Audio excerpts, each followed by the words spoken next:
আসসালামু আলাইকুম প্রিয় মাছ চাষি ভাই বন্ধুরা, আশা করি সকলেই ভালো ও সুস্থ আছেন।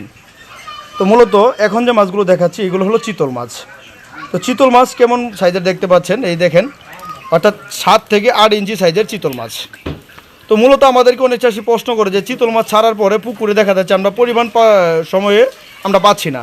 যদি পুকুরে ছাড়ি দেখা যাচ্ছে 100-150, তাহলে আমরা পাচ্ছি গিয়ে লাস্টে 20টা বা 10টা এরকমভাবে পরিমাণভাবে পাচ্ছি।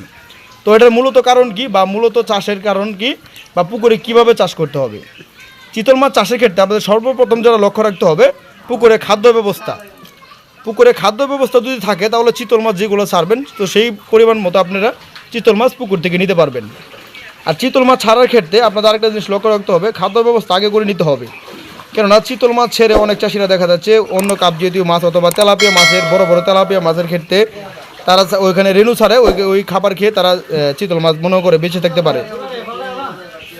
তো চিতল মাছ কিন্তু এরকম কম খাবারে চিতল মাছ কখনো বাজারজাত করা যায় না। চিতল মাছের ক্ষেত্রে আপনাদের পুকুরে কাপ জাতীয় মাছ যেগুলো আছে সেইগুলো আপনাদের নিতে হবে। কাপ জাতীয় মাছ বলতে কি, যেরকম সিলভার আছে, ব্রিকেট আছে, এরকম কম দামে কিছু কিছু মাছ আছে, সেসব মাছের দানি খাওয়াই এই মাছগুলোকে রাখতে পারবেন। আপনারা চিতল মাছের পোনা আপনারা যে কোনো সাইজের, অর্থাৎ 1 থেকে 2 ইঞ্চি, 3 ইঞ্চি, 5 ইঞ্চি, 10 ইঞ্চি সাইজের চিতল মাছের পোনা আপনারা আমাদের কাছ থেকে নিতে পারবেন অথবা সংরক্ষণ করতে পারবেন।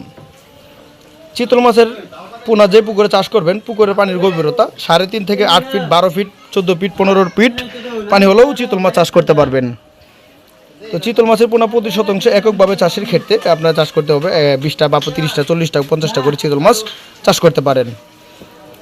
তো চিতল মাছের পোনা আপনারা যে কোনো সাইজের মাছের পোনা অথবা মাছ চাষের সকল ধরনের তথ্য পরামর্শ যদি জানতে হয় বা জেনে নিতে হয়, তাহলে স্ক্রিনে থাকা নাম্বারে আপনারা আমাদের কাছ থেকে মাছের পোনাগুলো সংরক্ষণ করতে পারবেন।